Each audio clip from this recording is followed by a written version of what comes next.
All right, ladies and gentlemen, I'm your host, Chris Conchon. We are live from the 336 for episode 196 of the 815 Exchange. And my goodness, oh my goodness. This was a crazy. This is going to be one hell of an episode because it has been a crazy, absolutely insane past 7 days in sports and in entertainment. The rap civil war, of course, hit its apex and literally has changed in the past. I have to go check and make sure this man hasn't even done anything since. No, that changed. What I was going to say about the rap civil war changed in the past 24 hours. Just completely has changed for the most part. We got UFC 301, and then we had Inoue. I have to talk about in combat sports. Him coming back after getting knocked down. Just so much. We got, what else? NBA going on, NHL playoffs going on. We had the Kentucky Derby. I mean, just so much. So, ladies and gentlemen, sit back, relax, go get you a water, whatever you're drinking today. Go get you some food, go get comfortable. Because we are in a state of chaos currently to kick off May. Happy Cinco de Mayo to those who celebrate. That was yesterday.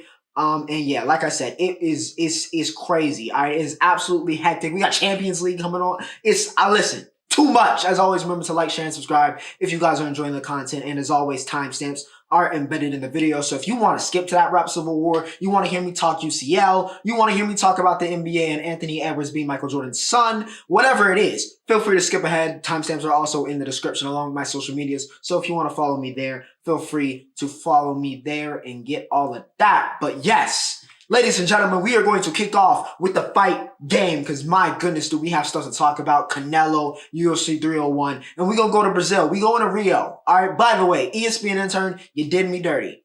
You did me dirty, even though I caught it Saturday and, we had it all fixed up. You did me dirty because I was a little bit confused on when the event was supposed to be, but, we got it right, normal time in Rio. Of course, the headliner was the matchup between Alexandre Pantoja versus Steve Urkog, right? Urkeg.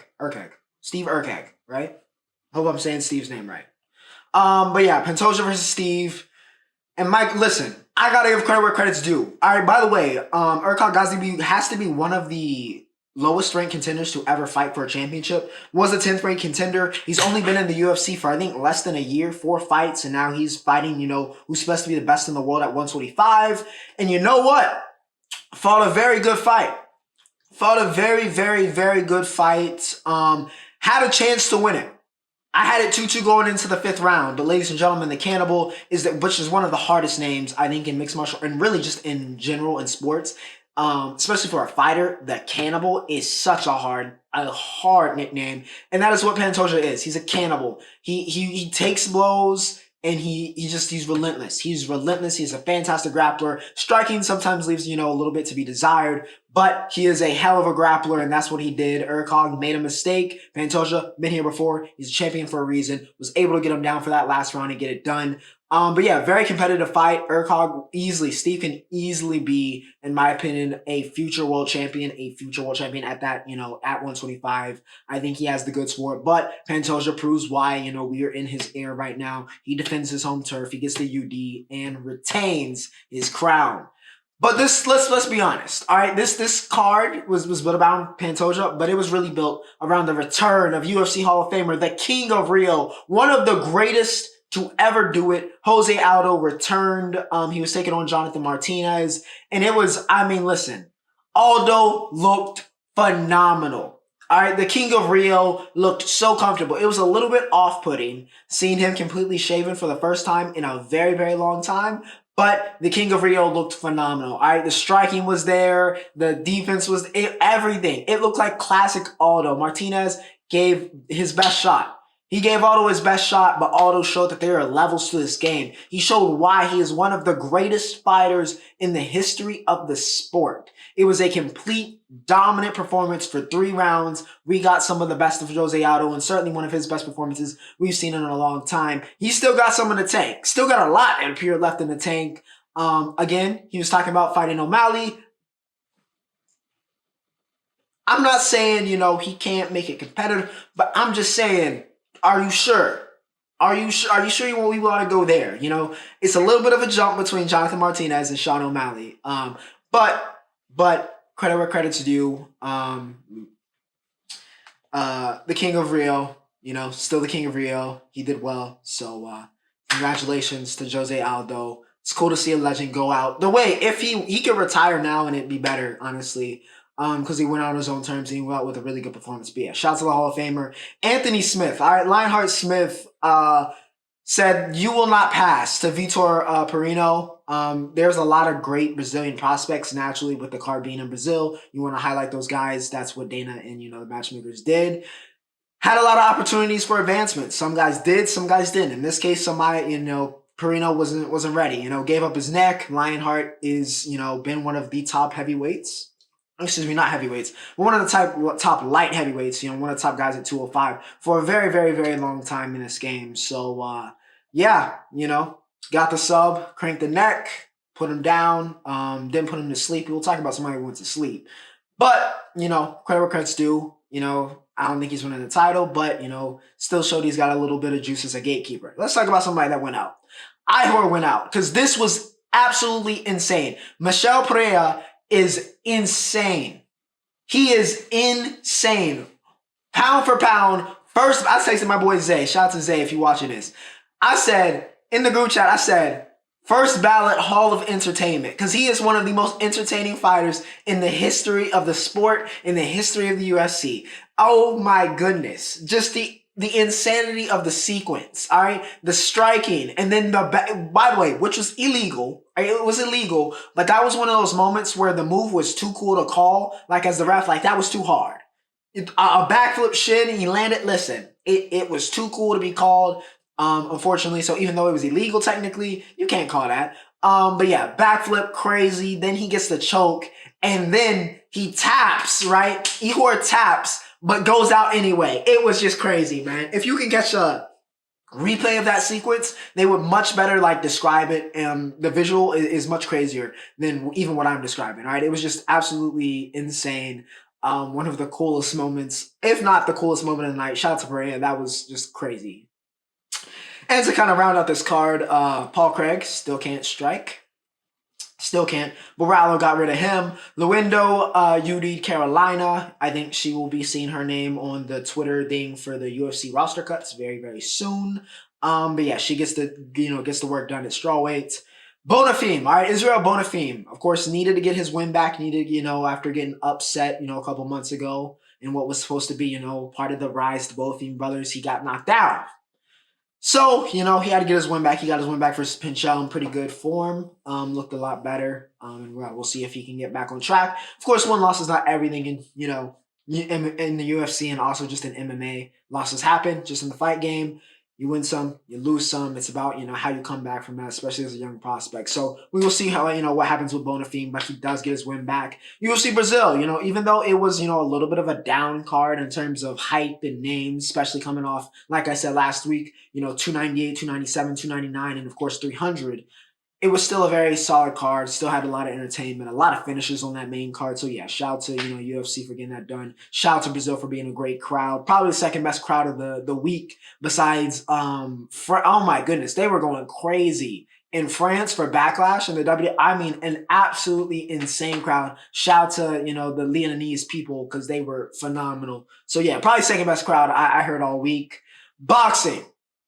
It's Cinco de Mayo week, which of course means that Canelo Alvarez is fighting. He was defending, of course, his undisputed titles at 168 versus Jamie Manuega. And he handled him. Canelo did what Canelo does. He's not prime Canelo anymore. I will say that. I think that's just kind of, the game comes, the game passes. He's not prime Canelo anymore. He is still better than pretty much almost everybody, though. With all the respect, he might not be pound for pound number one, but he is still very much so Canelo Alvarez. And yeah, he handled Jamie. A very good performance, knocked him down, gets the UD as expected. I honestly should have put money on that because I told one of my friends to put money on a UD, and that is what happened. Jamie's very tough. So I expected, Canelo not really knocking people out lately. Probably going to go to UD. That's exactly what happened. Canelo gets it done. This morning in Japan, the monster, Inoue took on Luis Neri. And for the first time ever, we saw a chink. I mean, you can maybe call it Don Air, but, Don Air is like rare. That's a Hall of Famer, right? For the first time in a long time, at the very least, we saw a chink in the armor of the monster. He got knocked down in round 1. Luis Neri knocked down the monster, pound for pound king, arguably, the unstoppable one. Knocked him down viciously. Unfortunately, Inoue was not going for that, and I don't know, sometimes people need to see themselves bleed before, they flip the switch. And boy, oh boy, did Naoya, flip the switch. He beat as I famously say on this show, beat the brakes off of that boy for the next 5 rounds and got a vicious night sleep bout, put you through the ropes, knockout of Luis Neri in round 6 to retain and be undisputed yet again. He is that guy, undisputably. One of the pound for pound kings. All right, it's him or Bud. And I'm not, if you want to say Bud is, I'm cool with that. If you want to say the monster is, I'm cool with that. Either way, but yeah, we finally saw, he finally got caught slipping once. But yeah, it was not pretty for the next 5 rounds for Luis Neri. But, credit where credit's due for, getting one off on it in a way. But, the monster is in fact still the monster. Champions League. UCL. Of course, we are now to the semifinals. All right, we are here for the first leg. Of course, this week we got the second leg. Somebody's got to make it to the final. But who will it be? Bayern Real Madrid, of course, is the most intriguing matchup. Sorry, PSG and Dortmund. It's just all due respect. Bayern and Real Madrid. It was a battle. Back and forth. All right, back and forth. Vinny got the brace. Looking it was a good Vinny. We got good Vinny. Which we've seen a lot of, obviously, because he's, bursted into star status, obviously. But yeah, we got the good version of Vinny in this matchup versus Bayern. He was giving them issues. He got the brace in this game. Of course, one of those is pinned, but, still. Leroy Sané and Harry Kane, who cannot stop scoring in Germany. They got the other 2 goals for Bayern. So we ended up with a 2-2 draw, which I think was pretty fair. I think, again, these are probably the 2 best teams left. Probably if you were picking the favorites to win this entire thing, those would be the top 2. I think you would favor either of them over, Dortmund, or if PSG comes back, which we're about to talk about, and wins, I think you'd favor the other. So we'll see what happens. A very good first leg. Second leg going to be very, very, very interesting and should be, a good dose of some potential Champions League matchup this week. Dortmund and PSG. PSG just looking weak once again. And this time, it wasn't even like they just got completely shut down. They just were wasteful. They were entirely too wasteful. And I continue to hate the way that Mbappe is currently used. I don't like the way that Mbappe is used. Or the way he is.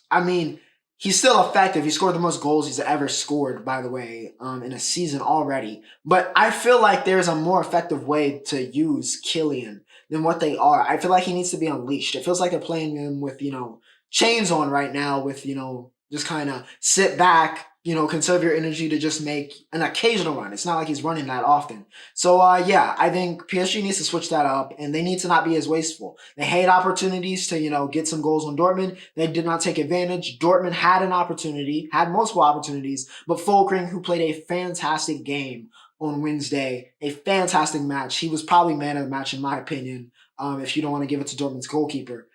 Or the post, honestly. But, yeah, he played he's been in great form really the whole year for Dortmund, especially in the Champions League, been one of the top performers. Probably should be, team of, the competition, if we're talking about it. But yeah, Fulkring, he gets the goal. That means Dortmund will be 1 up. All right, there will be 1 up. I think we go to the Parc des Princes tomorrow for the second leg. We will see what happens. You can never really count PSG out because they do have the best player on the planet. So, anything can happen. It is Champions League. Mbappe loves a big game. We will see. But yeah, Dortmund on the verge of, the Cinderella run. Of course, this win also was important because it did, in fact, clinch them that 5th spot in the Champions League next year. So yeah, that was a huge win for Dortmund. We will see what happens, but that was the UCL. All right, now here we are. All right, entertainment. This might be the most highly anticipated entertainment segment we've ever had on this channel. I'm not going to lie to you. This might be the most hyped entertainment segment I've ever done, okay? And we gonna build up to it, all right? So if you're here for the rap civil war, we're gonna let that main event this segment. But we're gonna start off with, I watched some movies this week, all right? I watched The Idea of You, right? No TV this week, so we watched some movies this week. So I watched The Idea of You, came out on Amazon. Of course, it's based off of the book, The Idea of You, which is basically a Harry Styles fan fiction, to be completely honest with you. But I watched it. I can be a sucker for a rom com. I also watched what was the joint with Sydney Sweeney and Anyone But You. Anyone But You, is that what it's called, with Sweeney and Glen Powell? It was solid. It was okay. It was solid.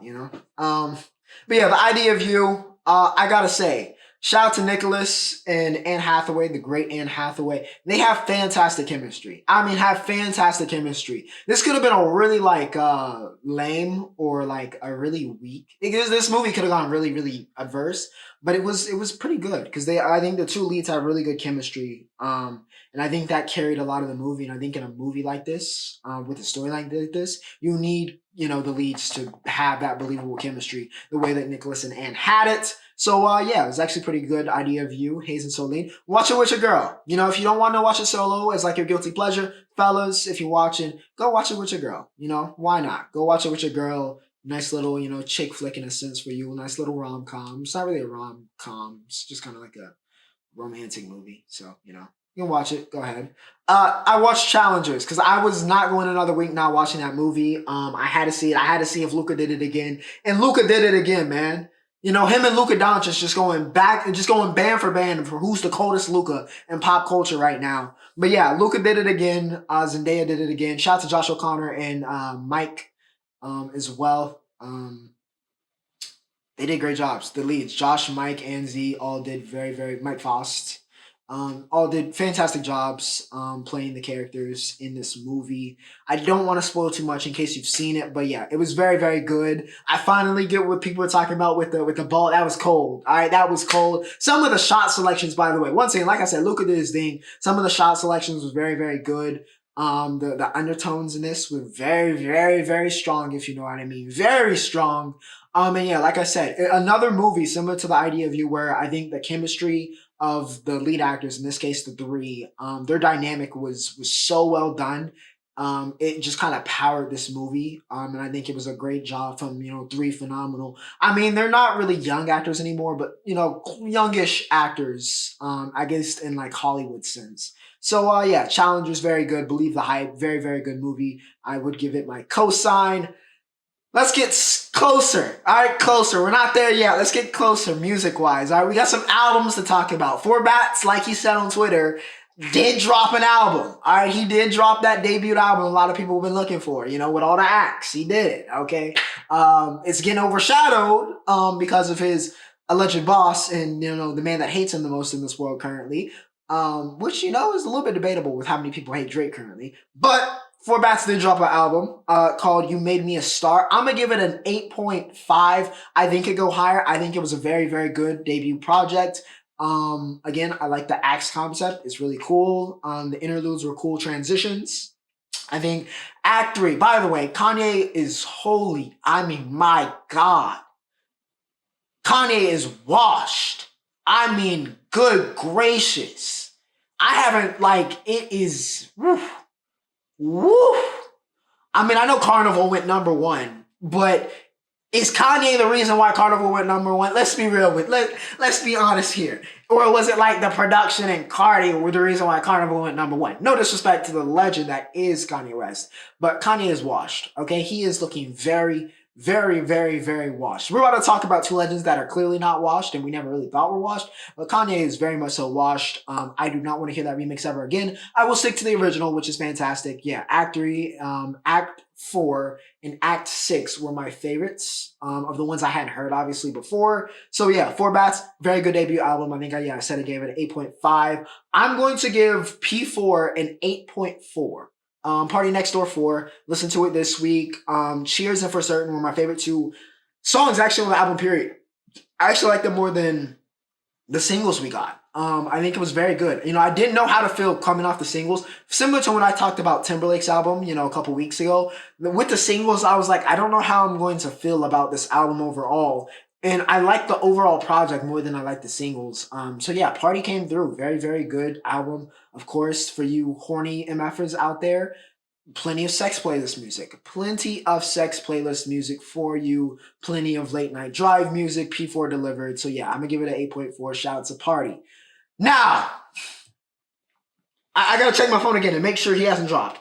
Okay, Rap Civil War. Okay, we talked about last week. I was like, you know what? I'm kind of losing interest. And I think a lot of us were kind of like, listen, I don't know how much we really care about this anymore. But my goodness, for the first time, by the way, in this entire feud, Kendrick finally felt like, well, at least since like that, Kendrick felt like the main character again.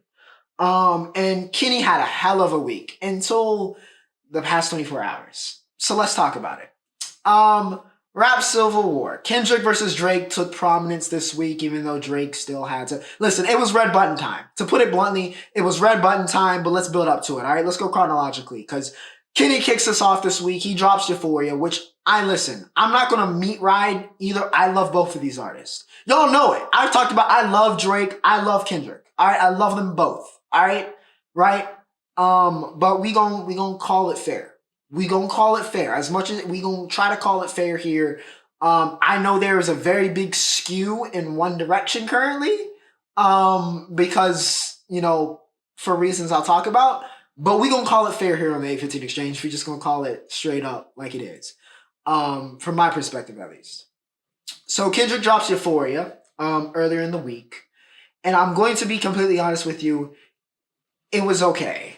It was just okay. All right? It was just okay.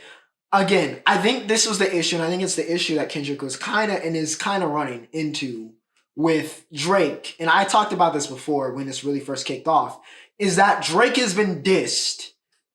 And I'll talk about this a little bit later for another point. Drake has been dissed so many times. So many times. By so many different, this is not his, over the past 15 years or however long you want to claim Drake's current reign atop of the rap game or whatever, he has been dissed endlessly. We got the major times, we got the lower times, so we've heard everything. We've heard every claim, every rumor, we've heard it all. And he's not just like big for like a rap star. He's one of the biggest musicians in the world. So it's just a different level of fame that you get the microscope on you a little bit more. So we've heard everything. So I think that took away from Euphoria because it was like, we've heard all this stuff. We've heard somebody say all this stuff before, or we've heard it and it's been debunked. So I think that was the issue with Euphoria. It wasn't bad. Kendrick's a great rapper, technically speaking. So it's not like any of like the disses, by the way, are from a technical standpoint bad, and it's why I didn't say this was like trash, but it doesn't really have any bite because we've heard it all before. Now, 616 in Compton, I loved, and I'm going to talk a lot about stuff from like a war perspective because we've kind of had a lot of, this is kind of ruining what Drake is kind of ruining what I was going to say, which was we have a lot of unbounded claims that neither one of them have addressed or provided evidence for, but that has all kind of changed.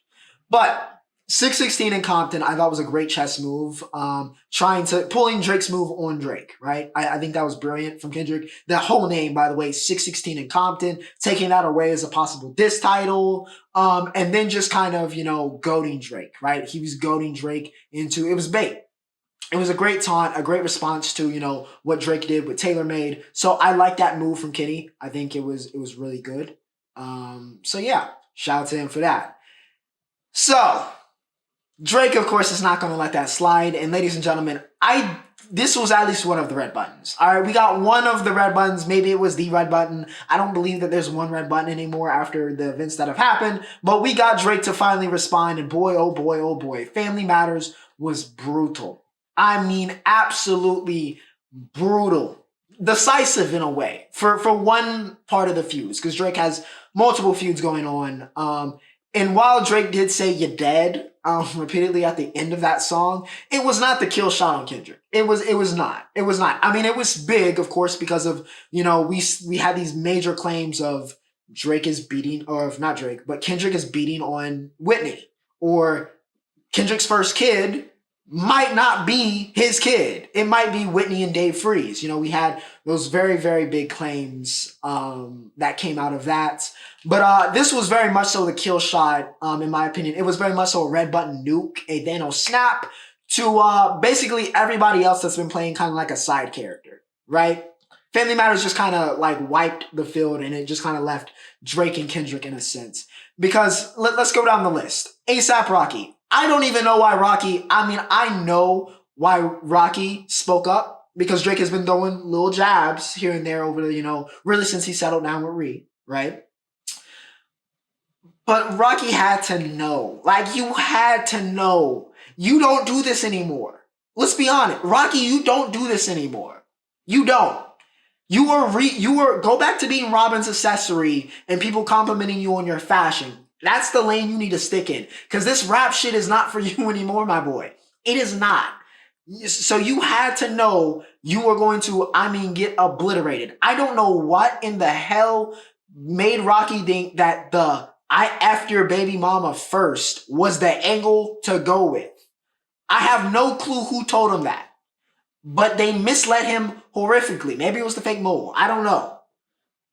You can't say that when Drake has, we have 20,000 videos over the course of the internet of of Drake and your baby mama doing all types of stuff on stage. Like, you can't come out with that. Like, it was Rocky. I don't even want to hear it. If he drops a new project, it could be fire. I don't even know if I want to hear it. Metro Boomin, who is now regressed, the greatest producer of our generation, ladies and gentlemen, is now making beats about another man's ass.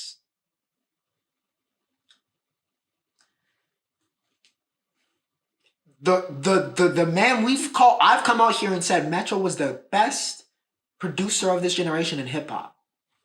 And his response to all of the stuff is to make a beat dedicated to another man's ass.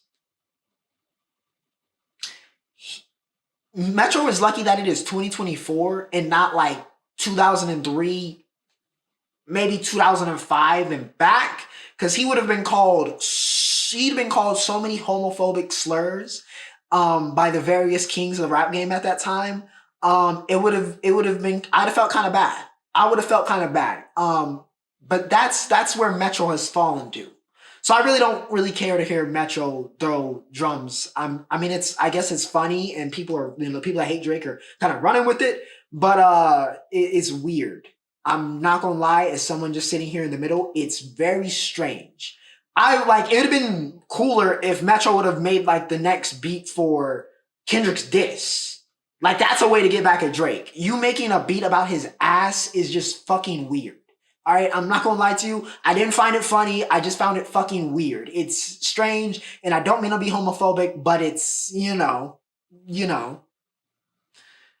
wrong with it if Metro swings that way. Also, we found out that Metro's real name is Leland.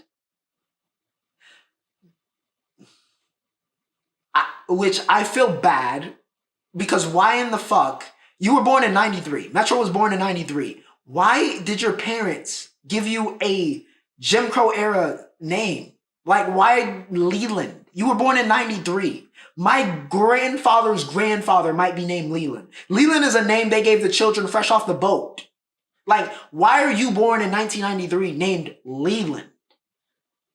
I don't even know if you're the Leland, and the crazy thing, I don't even know if you're the Leland with the most motion on the planet. Shout out to the boy from RDC. But crazy. Naming your child Leland is crazy. I don't know why Metro's parents did him to that. But yeah, we found that out. Ross needs to just, listen, Ross is a groupie at this point. He's just kind of sucking whoever's winning off. It's kind of sad. And again, Ross really didn't have anything to stand on. His whole big thing was an alleged cease and desist that Drake French Montana. That is why he's upset. Not that we wouldn't know who Rick Ross is without Drake, but let's be honest. If Drake took away all of his music with Rick Ross would be poor. All right, he would be broke right now. So, Ross didn't really have too much to stand on. So, yeah. Abel, that was a beautiful, beautiful line about you don't really want to hear the stick talking falsetto. And Abel, again, hasn't really come out and said it. Well, besides his own stuff, but, Abel wasn't really gonna, him and Cash were just kind of very much so side characters, so they weren't gonna do anything anyway. So yeah, Drake basically clears the board. I think it was pretty much that was the red button for everybody else, bar Kendrick. I think he just kind of wiped out the board. He won the 20v1. That's basically what I'm saying. Drake won the 20v1. The 1v1 was very much so left in a stalemate because literally 6 minutes after Drake drops Family Matters, Kendrick drops his Magna Carta disc, his red button, which is called Meet the Grams. And again, like I said, the big problem is that Kendrick doesn't have, what lane is Kendrick going to take? But I think he chose the right one here, and that is talking directly. I think he stayed in his creative outlet, which I think was the right move from Kendrick strategically, is to stay in your creative outlet. And what's the best way for him to do that? Talk to Drake's parents. Talk to his family. That's the way to go. Drake has been very open. Just like, Drake talked about what Kendrick talked about on Duckworth. Drake has been very open about, his youth and his relationship with his parents. Kendrick's best way to go out that, talk directly to his parents. So I thought that was a really good move. And I like the angle that he took there. The issue is, and I'm not going to lie, I didn't fall for this before what happened yesterday. And I thought this was the most ridiculous. Of all of the claims that both of them have traded that have no evidence and we're just like, okay, probably generational lying. Why Kendrick decided to go with, you have an 11-year-old child that you're hiding from the world. I don't know why he went with that. I really don't know why he chose that angle. I don't. That was the one I was like, that was the head scratcher. The other ones, I was like, okay, but an 11-year-old child. Again, Kendrick, I don't know if you know, but you are not the first man to hate Drake. Very publicly hate Drake, right?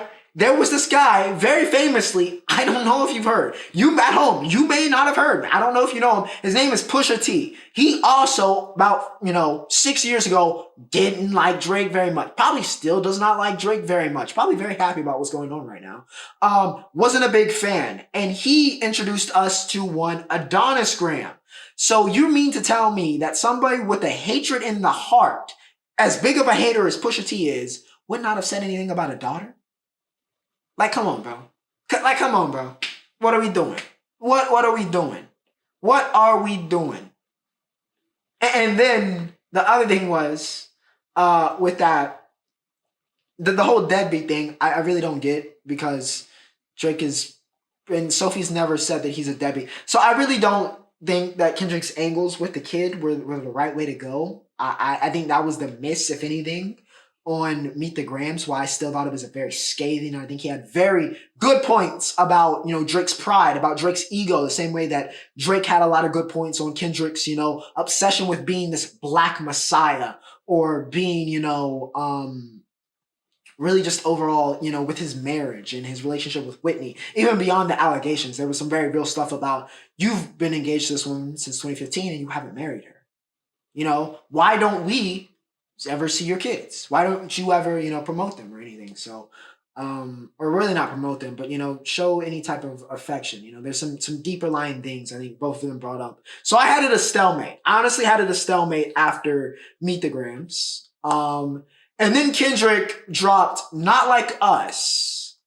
And it appeared that he was in the lead. He took the lead. With Not Like Us, took the lead. It was just another track where he called Drake a pedophile, if you haven't listened to it for whatever reason. He just called Drake a pedophile and OVO pedophiles for the next 3 to 4 minutes. So again, nothing really groundbreaking, but it was like a hit. It was another diss. He did the cover art, which was, like the Predator app, and it had a bunch of things on, Drake's address. So clever, very clever from Kendrick. But there was one big issue I had. It was one big issue I had. And all my friends in the group chat that are Team Kendrick, they started celebrating. Everybody on Twitter started celebrating. Kendrick was celebrating. Metro started popping back up. That's when he did the BBL Drizzy thing. Rick Ross was back dick riding. Everybody, all of the Team Kendrick, Team Anti-Drake started celebrating. Kendrick started celebrating. And to bring this back to sports, there's another LA native, from that area, Compton area, famously legendary high school football player, ended up being a very good pro as well. His name is Deshaun Jackson. And famously, he's done multiple times over the course of his football career. He did this thing where he would, break off, because very, very speedy receiver, would break off a long run. He's about to score, and he let go of the ball before he scored and start celebrating prematurely. And all I could think about watching everybody celebrate yesterday, before Drake did what Drake did, was y'all are celebrating prematurely. Everybody was acting as if Drake was dead after not like that. Like he's done. And I was just like, what are y'all celebrating for? This is war. And I found it very funny and not like this that Kendrick said that Drake has never been through anything. I found it very funny because in terms of this conflict, he's more battle tested than any of you in this generation. That's not me like caping for Drake. Like I said, I'm sitting here in the middle trying to call this as objective as possible. I love both artists. I will very likely, unless some very serious claims end up being true, any of these, we'll still be listening to both artists after this is done. But him saying Drake has never been through anything was crazy to me. Because in the grand scheme of this conflict, like I was saying, Drake is more battle tested than all of you. Every step of Drake's career, there's been somebody at some level that has tried to come from him and take him down. Every single step. Kendrick, for better or worse, and being the boogeyman and being the chosen one of the West Coast, has been untested. Who's really come at Kendrick over the past 15 years? Can't really name anybody. And also the other fact is that Kendrick is never here. Drake, for better or worse, even though it sometimes teeters on overexposure, is oftentimes kind of omnipresent in the music scene. He seems like he's always here. Which some people, like I said, is annoying. Go away so we can miss you. Which is understandable. But we also have the fact that Kendrick is never here. Kendrick's here every 5 years. He comes out for an album rollout and then he F's off, which is cool. Probably enjoys his private. He's not, he doesn't want to be a star, right? He doesn't really care for the fame, like he said. But he's away, so he's not really in the thick of it. Drake seems to be always in the thick of it. He's always been tested. Drake has been battle tested over and over and over. He's lost, he's won. I won a whole lot more than he's lost as well. So when Kendrick said that, I was very, very confused. Very, very confused by, I got what he was trying to say in terms of life experience, but it didn't really make sense. And the thing is that Kendrick has never been in war like this. Drake has. So Drake I very much so thought that Kendrick and his camp were underestimating the intelligence of Drake. It's funny, again, that Kendrick said the audience is not stupid. Drake is not stupid. So I was not surprised when The Heart Part 6 dropped, because I just felt it was coming. He was way too quiet. He wasn't posting memes. He dropped one comment responding to Metro doing the BBL Drizzy thing, and that was it. He was pretty much quiet for a very long time, and I knew what was coming. And he addressed everything. People can be mad because they've chosen a side and want to declare Kendrick the winner, but Kendrick made a mistake, and he paid for it last night. He paid for it. He very much so paid for it because Kendrick has done nothing to disprove any of the stuff that Drake has said, and he hasn't addressed any of it, but he also has not provided any evidence. What? The evidence we have on Drake, right, is what? For the pedo stuff, it's a thread of him taking pictures with fans and headlines that were made up on Twitter. If your leading evidence is a Twitter thread, I don't really care. Anybody can make up anything on Twitter. Right? Bella Harris, right? That's the big one, right? That people think is the most concrete, right? He dated Bella Harris. He met her when he was 16, then he dated her at 18. In that same L article, if people had to, wanted to scroll to the bottom of the article, it also says that this article was debunked by both Bella and Drake's team. Didn't date Bella Harris. So you just posting a photo of, random fans that he's taking a picture with the, Drake rented out what restaurant? Where was the pictures of the restaurant? Where's the pictures of all these dates, allegedly, right? Of them doing anything? Where is it? Where's the evidence?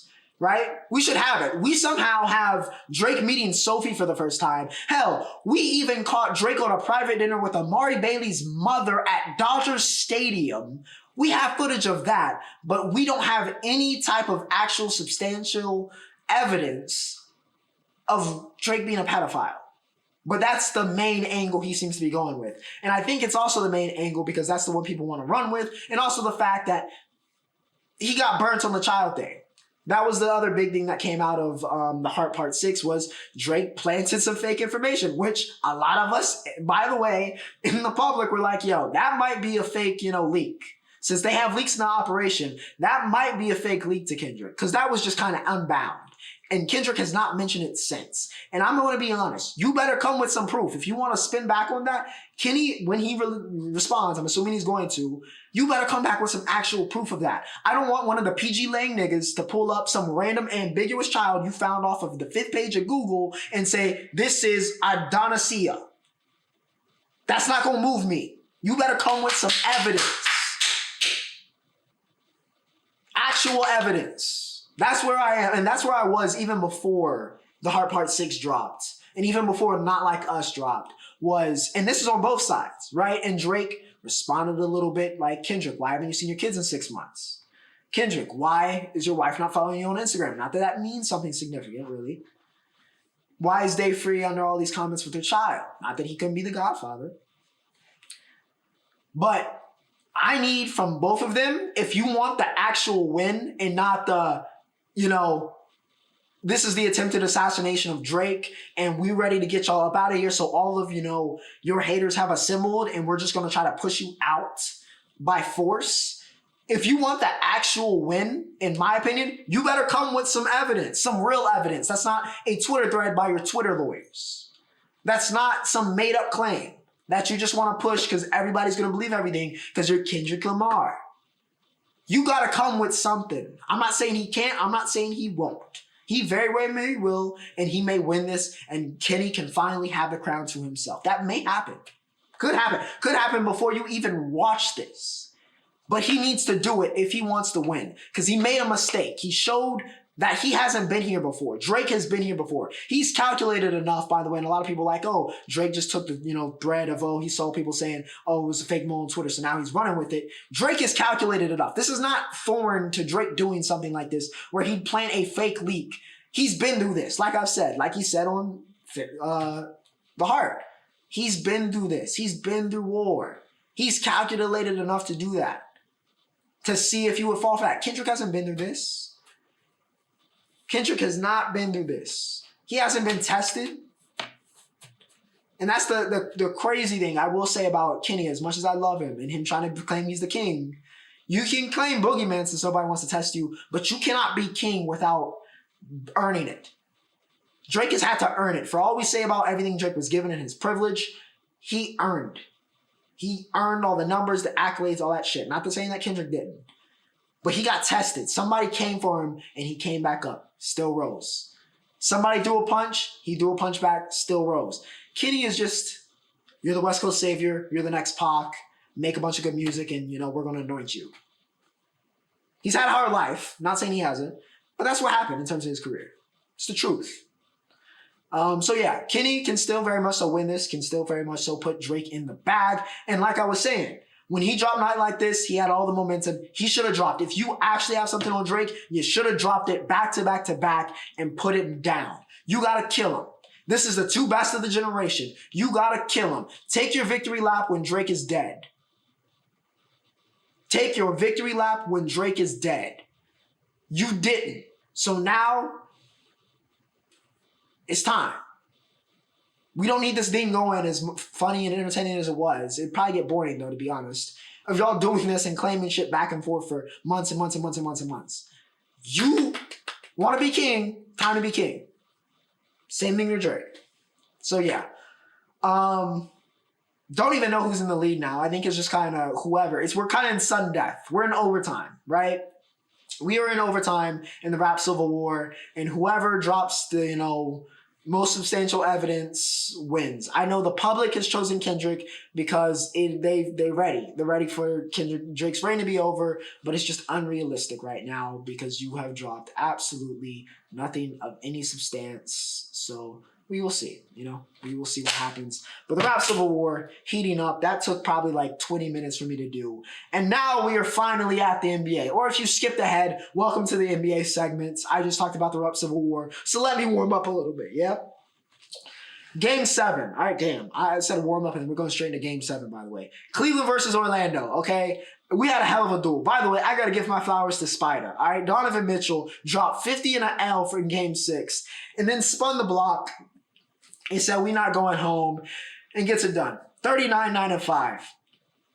I mean, superstar-esque performances from Donovan Mitchell. This is why Cleveland brought him on, why they brought him to the team was for moments like this, and he showed up big time. He allowed Cleveland. He fueled them to this win here in Game 7. Evan Mobley was also great. We have not talked very highly of Evan Mobley. He didn't have too great of it. He didn't make that jump I think a lot of people were expecting him to make into elite center status, and maybe he's been stunted by Jared Allen being there, or whatever it is, but he played great in this game. 11-16. He had 5 blocks. He looked like the Evan Mobley we expected out of college. So credit where credit's due to Mobley. Paolo is a beast. He was ready. He showed that he is ready for prime time. He is ready to be that star. The former Duke, forward, had 38 and 16 in this game. He was a beast. All right, him and Spider were going back and forth. It was a treat to watch. The issue was that Franz, it was a bad week for, Twitter's favorite people. Franz Wagner shot the worst field goal percentage with 15 attempts in the history of NBA Game 7s. He shot 1 for 15. That's not winnable. When it's time for you to make that jump, Franz, you got to show up. And Franz was hidden. Franz was terrified. He had piss running down his leg. Moment got way too big, and he shot 1 for 15, and that was that. That was that. Paulo did everything he could. Again, Orlando's a very young team. They'll be back. I'm sure of it. But for now, Cleveland, Spider, they get it done. Game 1. And I wanted to say this last week, but the series was still going on. But the only team I think that can beat Denver and prevent the Denver Nuggets from going back-to-back is the Minnesota Timberwolves. And it's becoming very apparent one reason why. Okay? Minnesota gets the win here in Game 1, by the way, 106-99. Anthony Edwards is Michael. We talking about, in the rap civil war, we talking about illegitimate children, right? We talking a lot about it. We need to be talking about why Michael Jordan has not claimed his illegitimate child from Atlanta, Georgia. Anthony Edwards is looking very much so like the second coming right now. 43 in this game. He went ballistic, of course, and butchered the Suns last week. We talked about it on 195. He is in a different place. He is in that flow state right now. All right. Ant-Man is in the flow state. He is looking special. All right. I saw some people claiming he could be the next face of the league building up to this. And now it is very much so looking like they may be right. He might be the one. He might be the one. If the Wolves can beat the Nuggets and go on a run here, we might have the next heir. This might be the heir to the throne. Because Anthony Edwards is in a flow state right now. Cat had a cool 20 that was big time. Mike Conley had 14 and 10. Jokic had 32, 8 and 9, the usual. MPJ, despite the fact that his family is falling apart, he is still very much so hooping. He had 20. Jamal Murray didn't do nothing, and that's a problem. So yeah, I think Minnesota, again, with Rudy and Cat being able to throw them at Jokic and them just being able to match up and guard play and forwards, I think they got the best shot to beat Denver. I don't know if it will happen, but they got the best shot, and Anthony Edwards is looking like a superstar. We weren't done, though. Let's rewind it a little bit. Just a little bit. Who's going to play OKC? Dallas and the Clippers went back and forth. Of course, this got overshadowed, and the Clippers are thanking the Lord for Kendrick Lamar because this horrific performance from all 3 of their superstars of past and present got completely overshadowed, but KI and Luka got rid of him. All right, KI had 30. He was big time. I mean, Kyrie was one of the most cut players in the league. We've known this for years. Kyrie was very much so Kyrie in this game. Big reason why they got the win, 114 and 101. Luka had 28, 7, and 13. Despite going 1 for 10 from 3 and not shooting well in that sense, Luka continues to be one of those players that can just find ways to contribute and affect the game in multiple just directions. And I think that's huge in terms of him being a superstar and him being, the guy on this, in the Dallas team. So yeah, shout out to Luka, got it done. PG went 6 for 18. That's not winnable basketball. Harden went 5 for 16, and Russ, I don't even want to talk about because he was non-existent. He played 9 minutes. Just non-existent. All right. I don't, again, it's felt like the passing of the torch. And really not even the passing of the torch. The young guys have really just kind of snatched the torch and said, bye-bye, enjoy Cancun. Because that's what's happening to the last generation. And yeah, it was Russ, Harden, and PG's turn. And they got sent packing by Luka and Kyrie, who's, kind of part of the generation. But, Luka's still there. So Dallas gets it done. Of course, they got OKC. I would take OKC. I would take OKC. I think Dallas have shown they have some holes. I don't know if they're going to clean up versus OKC. OKC's hungry. They're hungry. I don't know if they're, the true number 1 seed, but they're hungry, and I don't think you can discount that. So that's going to be interesting. Boston and Cleveland is going to be another very interesting one. Boston should smoke them. This is a really good opportunity, I think, for Boston to make a statement and, hey, we're the top dogs here in the East. It runs through us. We are the true number 1 seed. We have the best record in the league. Cleveland can't play with us. They're not on our level. We coming for that championship this year. So I think this is a really good opportunity. We'll see if they can go through with it. Jalen Brunson has so far been the postseason MVP. He went absolutely insane against the 76ers, averaged over 35 points a game in that series, including dropping a couple 40 bombs to end it. So yes, Brunson, the savior, the co-king of New York alongside Aaron Judge right now. They got Indiana, who, like I said, have kind of been, reeling, found a way to win, but, reeling a little bit. Going to be a very interesting series. I think they match up very similarly. So we'll see what happens. But yeah, New York, Indy should be interesting. Playoffs are heating up. All right, ladies and gentlemen, with that said, we have reached the Roundup. We have finally reached the Roundup, ladies and gentlemen. And it's not done. We are not done. We are still not done with the crazy stuff that happened last week. This has been so mad. And that is why I apologize. This episode is like 15 hours long, okay? Lando Norris has finally a Formula One winner, baby. Lando got it done in Miami. Listen, Logan Sargent, shout out to Logan, sacrificed his F1 seat for Lando Norris. I have to respect it. Him and K-Mag, destroyed each other's cars just so Lando could get that first win. Again, a little bit of a stroke of luck, with that happening. Lando taking that pit, so he was going to be out front of Max, and then Max just couldn't catch him. Just couldn't catch him by the time that, his tires were wearing down. Lando's was getting hot, and he floated, baby, and Lando finally got that win. McLaren, what a turnaround. The beginning of last year, we were like, man, McLaren is looking like a disaster, even though they got Piastri. And, we thought, man, this could be, one of the pairings of the future. And it just didn't start off well, but then they closed really well. Some switch flipped about halfway in the season last year, and then McLaren's just been so much better.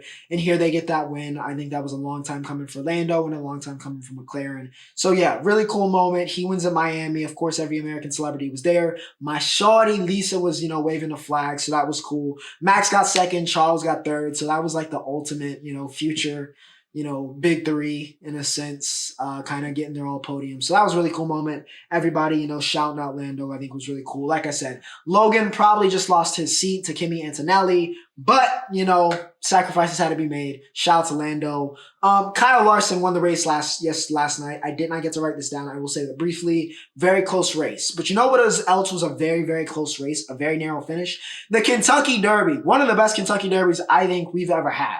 Of course, I haven't seen all 150, but I would think that this was one of the best races I think we've ever had. Mystic Dan barely holds on to win. I picked Sierra Leone purely because of his highlight reel of him making those comebacks, and just because he looked like the coldest horse out there, and I was almost right. If this race was just a little bit longer, or he was able to get a little bit freer space a little bit sooner, he would have won. He would have won, but Mystic Dan was able to hold on and get the, win here at the Kentucky Derby in the first leg of the Triple Crown. Sierra Leone definitely looked like the best horse. Hell of a comeback. But it was not to be. I think him and Forever Young kind of took each other out, by the way, with them just kind of like rubbing against each other, trying to get to the lead. So, yeah. But one hell of a race, one of the closest finishes in Kentucky Derby history. Of course, the WNBA season is about to kick off. Of course, we had the preseason kickoff last week. So all of your favorite rookies have made their first appearances. Angel balled out. Cam Brink had a vicious block. And Caitlin Clark is still making it rain on these woes. So, yeah. Should be a fun season. I think this is probably going to be the most viewed WNBA season of all time. I saw a lot of people surprised that they were already in seasons, considering that the, actual NCAA season ended like 3 weeks ago. But, hey, that's just kind of how it goes. But WNBA preseason underway. Going to be fun. NHL. I honestly wanted to do a major topic for the NHL, but I was like, this podcast is going to be long enough already. But I will talk about the 2 games from yesterday. Game 1. Rangers and Carolina. Of course, my father is a Rangers fan, and of course, as some of y'all know, I'm a Canes fan. So, house divided currently, but the Rangers did get it done 4-3. We tried to make the comeback, but it wasn't enough. Mika Zibanejad was on a different plane of existence yesterday. 2 big goals early, and I had an assist. Vinny and Kreider, of course, also with 2-point contributions as well. So, Rangers look like the better team. They deserved it. They got the game 1 win. We'll see what happens. Weird that the Canes, even as a Canes fan, that we're still the Stanley Cup odds-on favorite. I never agreed with that. I thought the Rangers deserved some more respect, but we will see, and maybe they're earning it right now. Dallas was able to come back in Game 7 and get it done versus Vegas, eliminate the reigning defending. We will have a new Stanley Cup winner. All right, Dallas was able to eliminate them. Faxa had the winner in that 3rd period. Ottinger played a fantastic game. Dallas had a really good defensive game. A very, very good against that Vegas offense that has some stars, Eichel and Co. They did a very good job defensively. Ottinger held it down, 22 saves, a .957 save percentage for him in this game. He was phenomenal. He was phenomenal really all series. And Dallas got a well-deserved Game 7 win. They will advance. Like I said, I hope to talk more about the NHL next week when hopefully all chaos is not going on. And before I end, Charlie Condon, the number 1 overall pick in this year's draft, is going crazy. All right, he is going ballistic. He is having a historic season in collegiate baseball right now. He's tied the modern record for home runs with 33. And there's some regular season and the tournament games to go. So he still has time to break that. He might drop 40. I wouldn't be shocked. He's hit a home run in 7 straight games. So, he ties Cag's record from last year. Cags is also in 2nd place, by the way. But, Condon, he's been a monster. He's also leading the country in batting average, hitting over 450. So, Condon, historic run in that Georgia jersey. Definitely a legend for them. We'll see how many he hits, and he will surely be going number 1 overall in this year's draft. But, we will see what happens. But, ladies and gentlemen, that was a chaotic episode 196. I am tired. This is going to be a monster to edit, and I'm assuming Kendrick will probably drop before I do this and outdate all of this. So, we will see what happens. But for now, Ocho signing off.